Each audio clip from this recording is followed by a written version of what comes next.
Hey fight fans, welcome back to Greatest Hits here on Boxing Legends TV.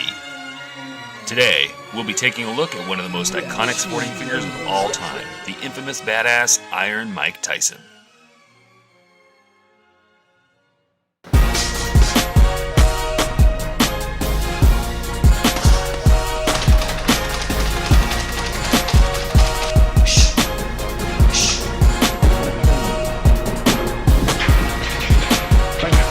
There you go. Now you got again. Who's the last guy to stop?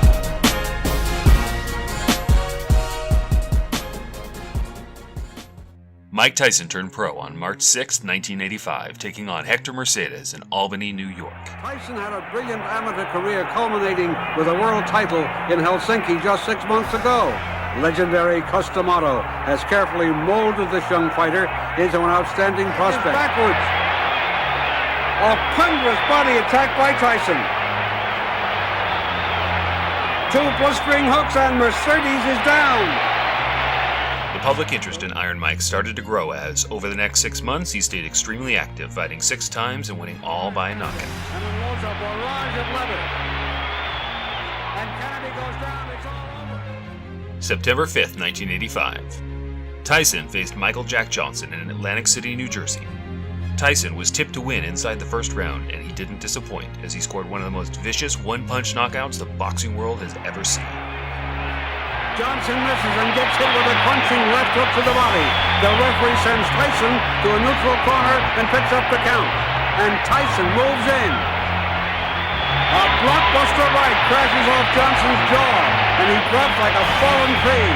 It's all over here in the open. Tyson won his next 6 fights, all by knockout, improving his record to 14-0 with 14 KOs. A left hook drops Sam in his own corner. Sam is very hurt. December 27th, 1985, Tyson took on Mark Young in Latham, New York, scoring a first-round knockout in what many think was a phantom punch. What do you think, fight fans? Both men throwing bombs. A quick right sends Young hurtling through the air into the ropes and crashing to the canvas. The referee picks up the count, but Young is out cold. That punch had dynamite in it. Tyson would continue his unbeaten run, improving his record to 21-0, but he lost his knockout streak as he moved up in class and took on James Tillis and Mitch Green. He dominated both fights, but just couldn't quite find the finishing blow. May 20th, 1986, Tyson faced a game Reggie Gross in Madison Square Garden. This first-round knockout made Tyson famous for his peekaboo fighting style. Suddenly, Gross opens up while Tyson misses with a looping left.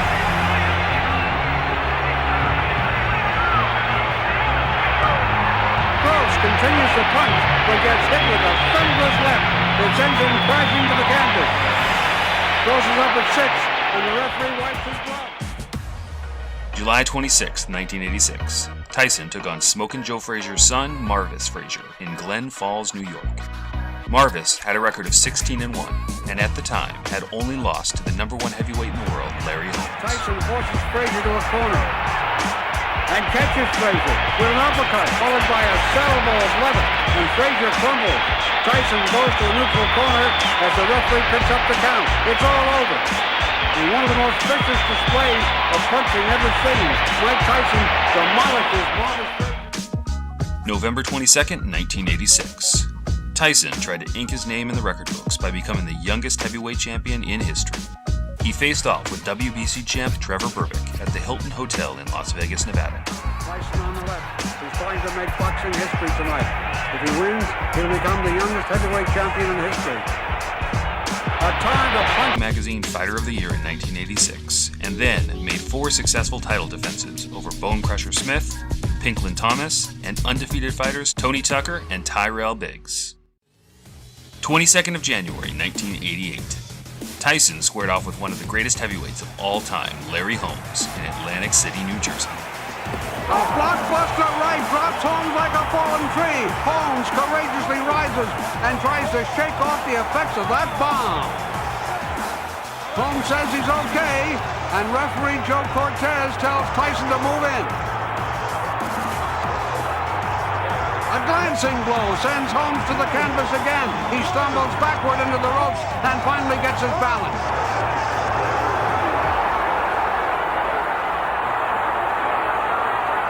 A pulverizing right crashes off Holmes' jaw and drops him again. It's all over. Mike Tyson scores a sensational fourth-round knockout over the great Larry Holmes and successfully defends his heavyweight crown. June 27, 1988. Tyson faced the unbeaten former Olympic gold medalist and two-weight world champion Michael Spinks in Atlantic City, New Jersey. Tyson's huge KO percentage and fearless personality seemed to have an effect on Spinks, and that became apparent in the first round. It's all over. The knockout blow. Down goes Spinks. Mike Tyson stops Mike Spinks. February 11th, 1990. Tyson faced Buster Douglas in Tokyo, Japan, in what looked on paper to be another routine victory for Iron Mike. Down he goes. And there's a right hand uppercut, and down goes Douglas. Despite Tyson scoring a knockdown in the 8th, Douglas took Mike's 37-0 record away from him as he shook the world in the 10th round by scoring, still to this day, the most shocking upset knockout of all time. That uppercut. And then he just come with combinations and just drilled him. He fell right in our corner. I said, "You're done." I said, "Oh, shit." That's what went through my mind. What an uppercut by Douglas, and down goes Tyson.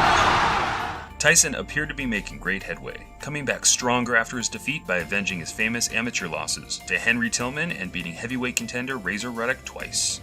Unfortunately, in 1992, Tyson was found guilty on a rape charge and was sentenced to serve 6 years in prison. There wasn't even a semblance of fair trial. Harvard law professor Alan Dershowitz represented the boxer in an appeal. The exclusion of witnesses was not fair. The exclusion of relevant evidence that would have shown the jury the whole picture was not fair. It was about the unfairest trial I've ever experienced. After serving 3 years, he was released and quickly began fighting again.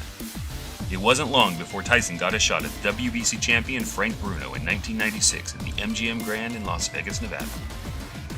This was the second time Tyson fought Bruno, and Tyson destroyed him, scoring a third-round knockout. But the public felt that they were now only seeing a shadow of the prime Mike from the late 80s. I'll fight anybody Don King put in front of me, and I still have more to do and have more improvement to do. I wasn't my best. Well, champ, from one guy to the other, welcome back. Thank you, sir. Over the next 9 years, we saw Tyson lose 5 of his last 11 in some of the most famous fights in history. We witnessed 2 classic Evander Holyfield fights in which we saw the infamous ear bite. And of course, Tyson had a huge fight with British world heavyweight champion Lennox Lewis.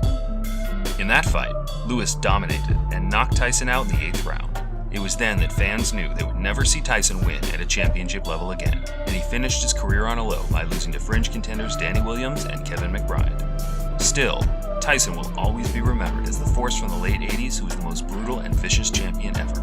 A fighter so hungry, he wanted to eat your children. I'm the most brutal and vicious and most ruthless champion there's ever been. There's no one can stop me. Lynx is a conqueror. No, I'm Alexander. He's no Alexander. I'm the best ever. There's never been anybody as ruthless. I'm Sonny Liston. I'm Jack Dempsey. There's no one like me. I'm from Nairclaw. There's no one that can match me. My style is impetuous. My defense is impregnable. And I'm just ferocious. I want your heart. I want to eat his children. Praise be